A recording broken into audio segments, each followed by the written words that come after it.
Mandiziva. Uziva kanganga. Ndikuziva kupi? Uzivayi. Mandiziva. Ndoka ndikuona yangu. Unoona kupi? Ndichingodarika neparodhi pedu. Sure, musingambotaura tese. Ndisitauri nemi. Mwaitwa nini? Senzeni. Wakadi yako Senzeni. Ndiri right koimi. Ndiri right zvangu ini ndafara nekukuziva. Wow. Ndoda kutaura nemi.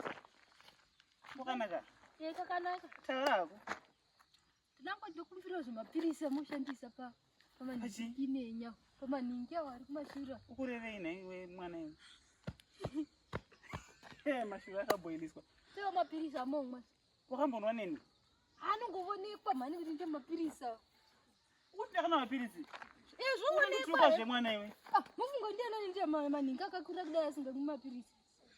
Ndoanonzi mashura. Kuti ndakana mapirisi? Wakandova ndichitenga mapirisi kupi? Anoonekwa takazviteka. Saka vanhu havashorwa vakadai? Ndozvati mai muchiitira kuti ndoudza vanhu makandipa. Ndipeiwo mhani ndakuita. Ukwadi. Wakanaka wakadai ukwadi. Ndoda akakura sei. Akakura ubva wadi. Kuti ndionekere zvevona. Hazvinakidzi, ndakashorwa ndakadai ini. Ndakashorwa ndakadai asi nepamuromo iwe. Une pamuromo ndichokwadi. Aiwa une pamuromo. Aiwa une pamuromo. Handivudzi vanhu Kuti ndakana mapirisi? Handivudzi vanhu mukandiudza. Ndongomera zvinhu zvangu ndakanyarara. Zvinhu zvinomerwa kupi? Unokuvara iwe ndakashorwa ndakadai ini. Ndezvangu izvi. Ndakashorwa ndakadai. Ndakashorwa ndakadai ini. Koisi vamwe hatina zvagwa tikadera. Takasiyana iwe unonzi Senzeni.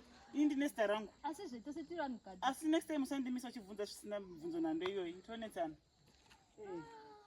Ndamawana hangu zverambai nawo. Ndamawana kwaanowanikwa. Uchaona kupi? Ari kakangozara mapirisi anoitisa kuti kukure kudero.